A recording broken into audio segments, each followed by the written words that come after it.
Yes, students. Today our topic is mixed farming of chapter 5. We were discussing about the types of agriculture. The first three we already discussed. The primitive agriculture, intensive subsistence agriculture, commercial grain farming. Right? Now come to the fourth one, mixed farming. Mixed farming, as its name suggesting, that it is the type of farming where the two work is simultaneously done. The first one is the cultivation of crops, and the second is the rearing of animals. When both of these processes is done at the same time, that is called mixed farming. And most of the highly developed countries of the world are practicing this type of agriculture where the crops are growing and the rearing of animals along with it. The major crops but in this farming are wheat, barley, oats, ragi, maize, fodder and root crops. Fodder for the animal, because animals are also reared along with the agriculture. And the important animals which are reared in this farming, that are cattle, sheep, pigs and some poultry. Right? Now what are the characteristics of this type of farming? No doubt mixed farming is also for the market purposes. It is done for the on the commercial basis. So it combined the two processes, agriculture as well as rearing of animals. So it requires a large land size, right? So land holding size is very large in the mixed farming because it includes buildings and farmhouse also.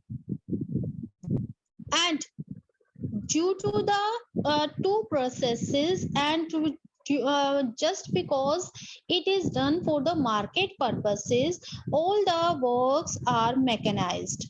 So it is a mechanized farming. Even the process of rearing animals is also mechanized. So there is a highly use of machinery in the farming and the rearing of animals. Whenever we use the machinery, it requires a high capital investment. Due to the necessity of buildings, farmhouse and machineries, it requires a high capital investment. Now because we are doing the cultivation for the market purposes on a large scale, there should be a large surplus. That's why in this type of farming, the farmers do not depend upon only natural manure. They use chemical fertilizers and as well as green manure also, right? So there are two processes, cultivation of crops and the dairy farming. So it requires a large number of labor for the farming, for the cultivation also, right? So it requires some skilled and some experts for the dairy farming labor also. Crop rotation and intercrop cropping is maintained by the maintained to the due is done to maintain the soil fertility, right? So by the crop rotation and intercropping, the soil fertility is maintained. Crop rotation means when we take another crop between the two main crops, like between the wheat and rice, if we are cropping the some pulses or vegetables, that is known as crop rotation, right? So intercropping means when we grow some vegetables in the main crop along with the main crop, that is intercropping. So major areas where the mixed farming is practiced, that is an area of the northwestern Europe, right? Northwestern Europe, East North America, parts of some Eurasia, the temperate land of southern continents, right? southern continent, South America and Africa. So these are the major regions which confine to mixed farming. First is the northwestern Europe, second northeastern part of eastern part of North America, parts of some Eurasia, and the temperate latitudes of southern continent. Right, now come to the next one, dairy farming. Dairy farming, when the man started to domesticate animals, it was only just for to meet their demand. It was only for their family and family members and nearby areas. But in the present day, it is highly commercialized. Now, dairy farming, dairy product, you can you can bring the dairy product national level as well as at the international level, right? Like you used Amul products, which is in Gujarat, which is manufactured or produced in Gujarat, but here in the Karnal or Panipat or Gharonda, you can use these products. So dairy farming is now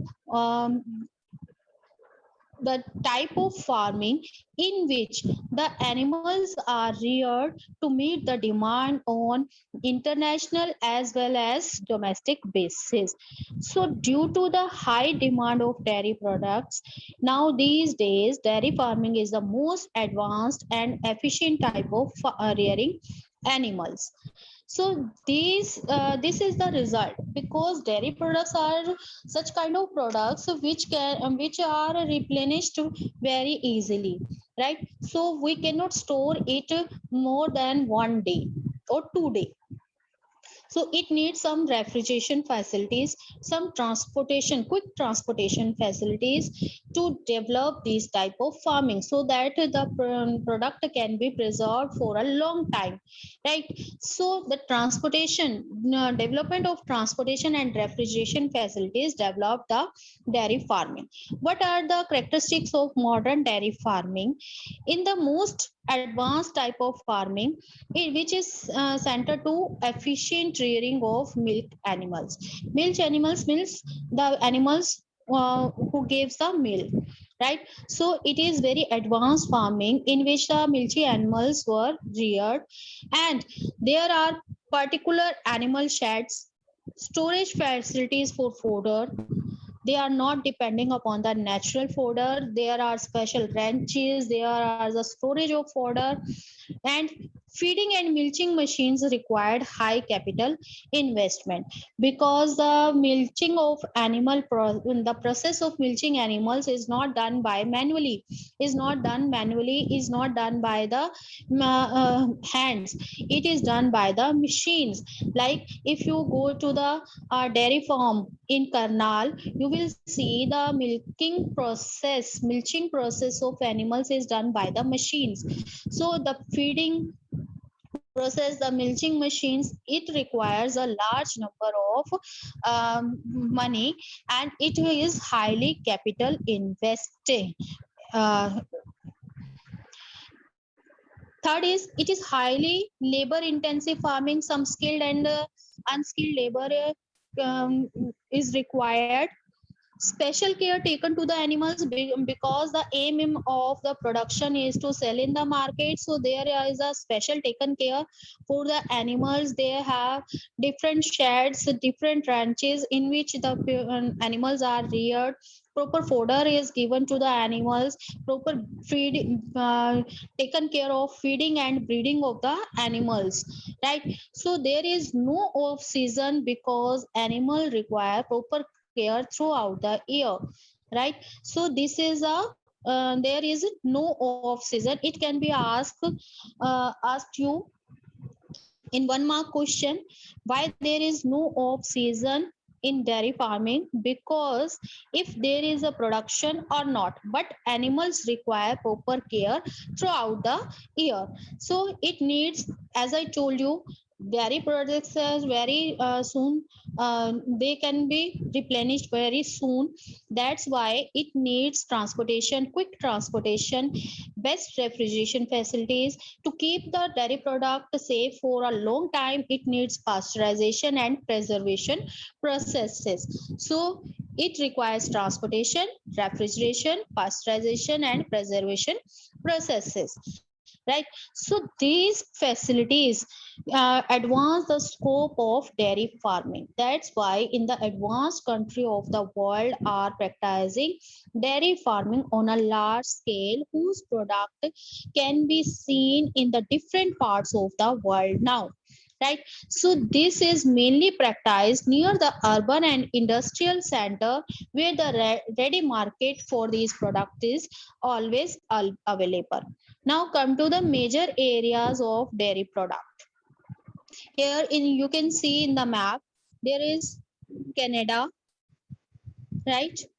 Canada, Northwest Europe, correct? South Australia, New Zealand, and along with the 1 minute, this is the South Australia, and along with the South Australia there is New Zealand and Tasmania. These are the major areas of dairy farming in the world. Once again, first is Northwestern Europe,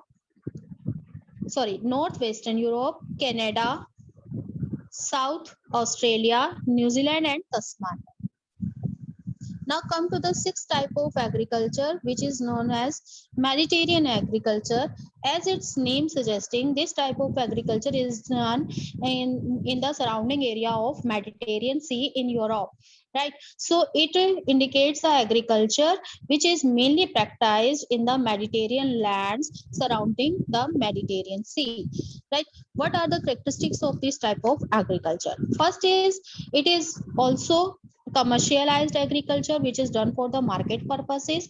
Second, the main crops or main crops which are grown in the Mediterranean agriculture, actually it is grown citrus fruits.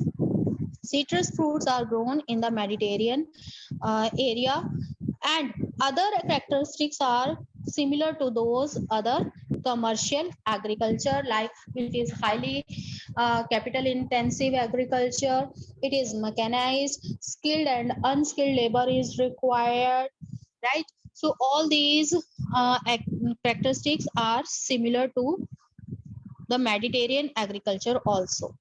The main regions, it cannot be asked in map questions, so you have to learn only the regions, right? So the main regions are the surrounding part of Mediterranean Sea in Europe and in North Africa, because Mediterranean Sea lies between the Europe and the Africa.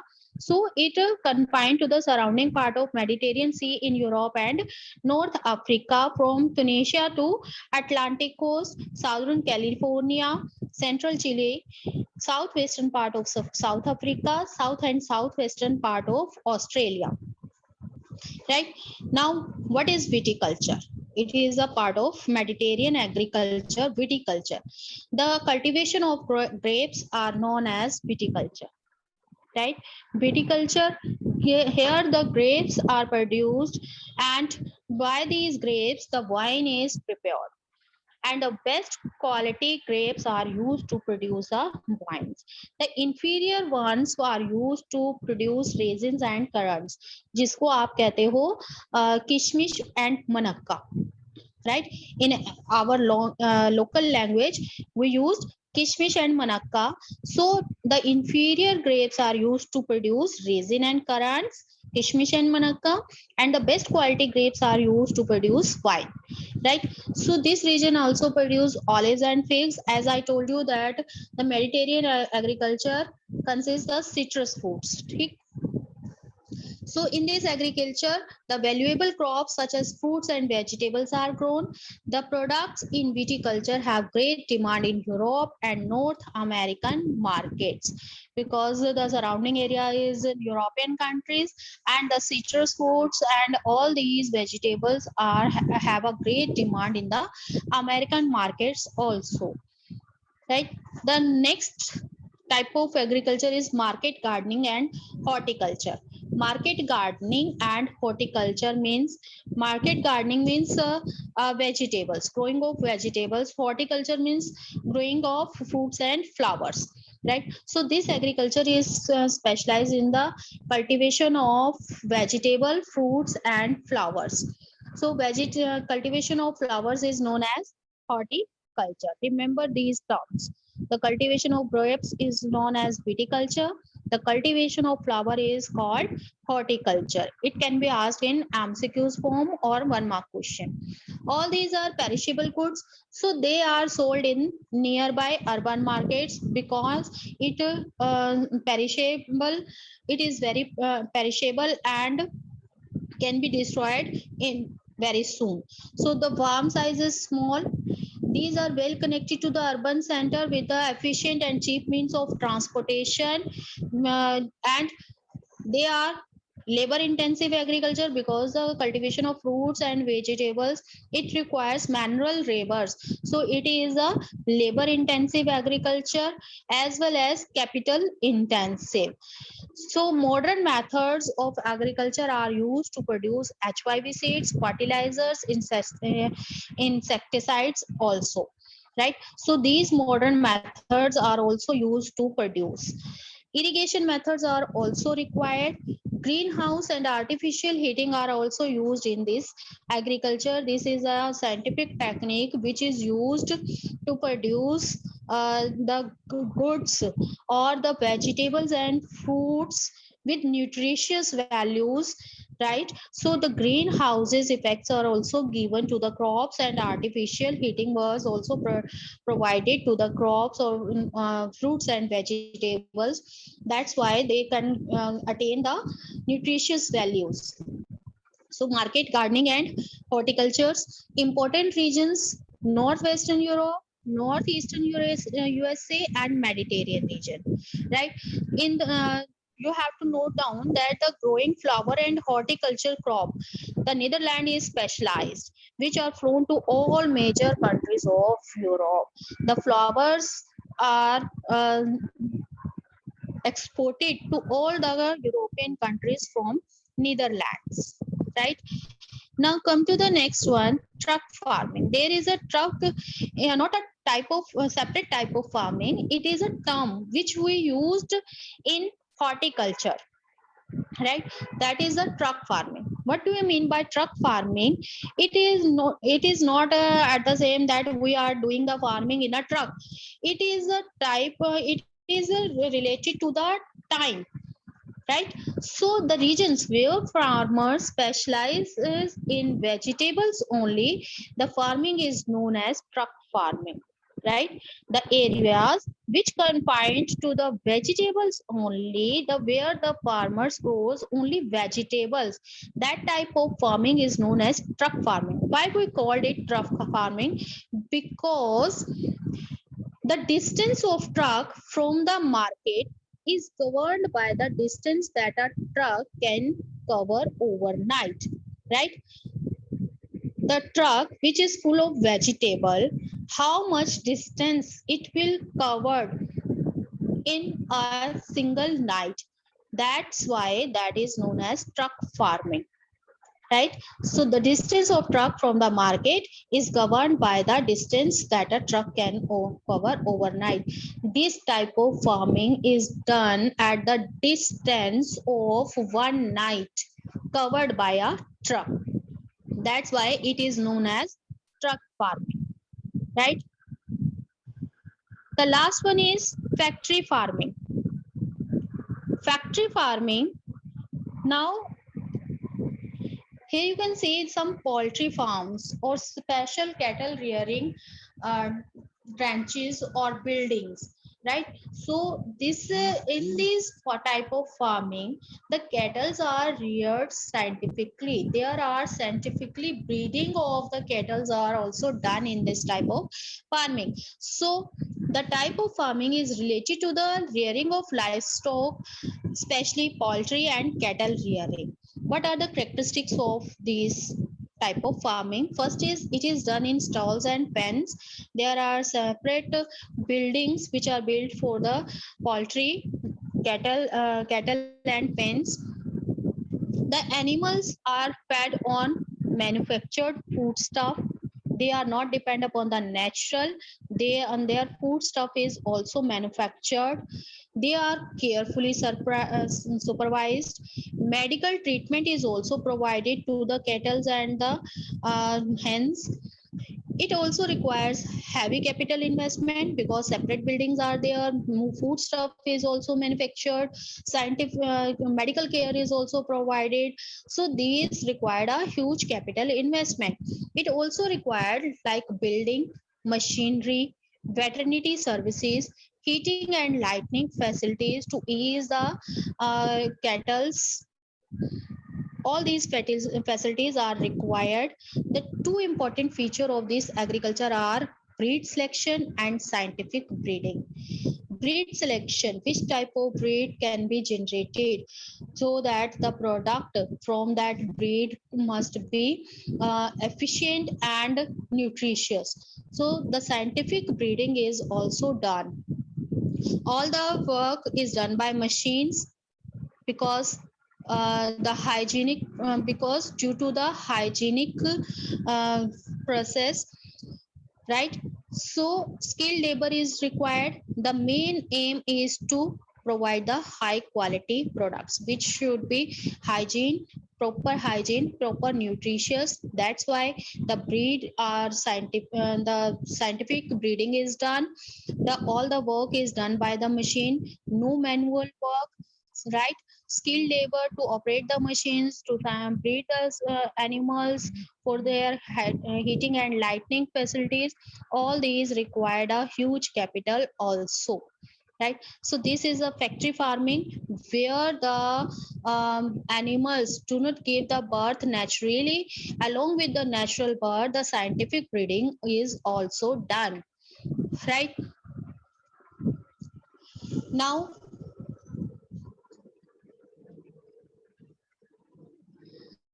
next, types of farming according to the farming organization.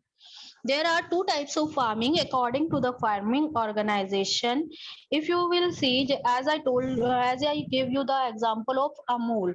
Amul is a farming of a cooperative sector where all the farmers put their pool their tools or their inputs together, and the profit earned by these cooperative society is divided among all the farmers. So this is a cooperative farming. What are the characteristics of cooperative farming? It is a system in which group of farmers put their land and resources together and form a cooperative society like a Amul, right? So they process the quality products at cheaper rates, and the society helps the farmer in procuring important inputs. When the product is sold, the profit of the product is divided among the cooperative members, right? So they sell their products at the profitable rates so that each and every member of this cooperative society could can earn. Major region of this type of farming is European countries like Denmark, Netherlands, Belgium, Sweden, Italy.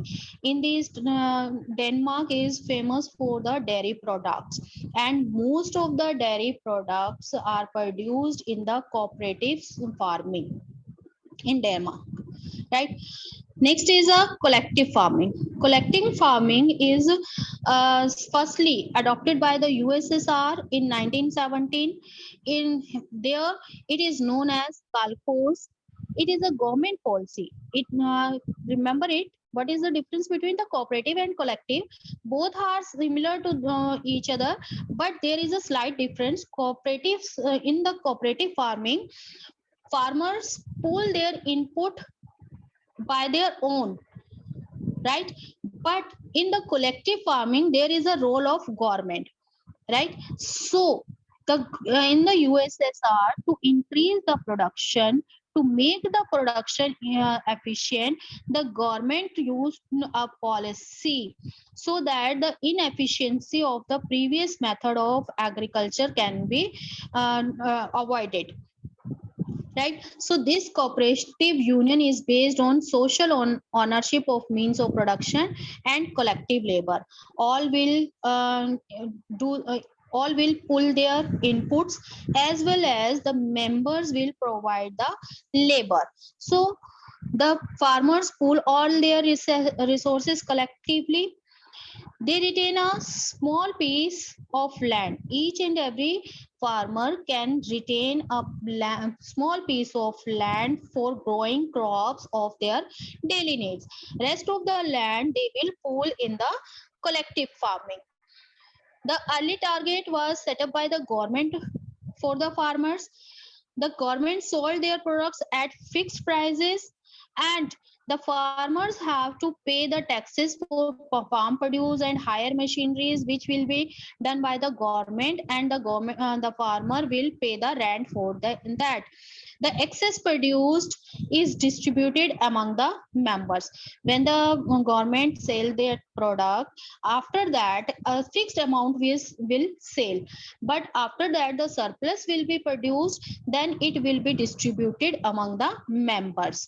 Members are paid according to their work. As they will work, they will paid according to that. If any member do any specialized, any extra work, it can be rewarded in cash or any other kind. This type of collective farming is done in USSR and some other socialist country in Russia. So these are the two type of farming: cooperative farming, where the farmers pool their inputs by their own wishes, and collective farming, which is started in USSR by the government policies. Government pool their lands. The farmer can retain a small piece of land for their own use. The product will be sold out by the government, and the farmers have to pay the rent for the machineries and hired laborers. After that, the farmers were paid in wages for their work according to their work. Any exceptional work was paid in cash or any other kind. Right. Next is the mining. This is our last topic. Mining is the meaning that extraction of minerals. When we extract the minerals from inside the earth, that is called mining. Mining is very important process now these days, because all the industrial development is based upon the mining, right? So human civilization is reflected from the fact that the many stages in the history of economic development had named after minerals, in which say in any mineral which is used in any stage, that stage is known as after the name of that mineral. Like, first of all, early men used the stones produce crops or in everything, so that stage is known as stone age. After that the bronze age come or copper age come. Then the iron is used more and more frequently in a specific period of time, and that period of time is known as iron age. Now this age is known as coal, petroleum and nuclear age, where we are using it frequently. Right. So factors, there are some factors which affect the mining activity. First, the physical factors. Physical factors: the size of mines, which type of minerals is found, what grade, A grade, B grade, C grade, high quality or low quality, means mode of occurrence, in which type of minerals are found inside the earth, in the great depth or the near the crust. That also affect the mining activity. If the size of mine, if the size of occurrence of any mineral is large, no doubt it will be profitable to extract the mineral. Similarly, A grade material, high grade material mineral will be extracted to earn the more profit. If the mineral is occurred near the crust, it can be extracted easily and the cost of extracting the mineral will be low. If it is found in the great depth of the earth, it will be costly, right, and risky also. Some economic factors are also there, like the national level of technology. If we do not have any technology or a low type of technology of extracting minerals, so the process will, it will hinder the process of mining. Second, availability of capital. No doubt, new technology, labor, the mining process, all these required a huge capital investment. So availability of capital is also required for the mining process.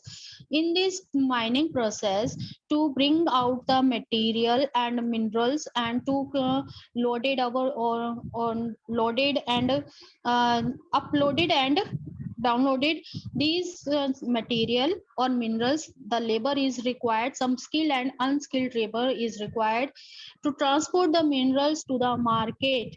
That requires a transportation facilities. So cheap transportation facility is also required. Where there is a mining area, you will see that there is a railway lines, because railway provides us a cheap cost of transportation, cheap type of transportation. Now what there are different types of method of mining. Broadly, there are two methods of mining: surface mining and underground mining. It depends upon the occurrence of mode of occurrence of the minerals. The minerals, when we extract the minerals near the surface, that is called surface mining. It is also called open cast mining. It is cheapest and easiest method of mining because the mineral occurs near the surface. Here in the picture you can see the A part, where the minerals are can be extracted from that area near the surface. So if the minerals are found near the surface, no doubt the cost will be less, right? And it will be safer also. So the cost of safety precautions and equipments is low. Near the surface, the more technique is not required, so simple equipments can be used. So the output is both large and rapid. Very frequently we can extract the minerals from near the surface. Second is underground mining. When the minerals occurred deep inside the earth, that is called underground mining. It is also known as shaft mining. So when we have to extract the mineral from the great depth, it requires technology, it requires equipment, high machineries also. So it requires a large capital investment. When a person go will go deep inside the earth, where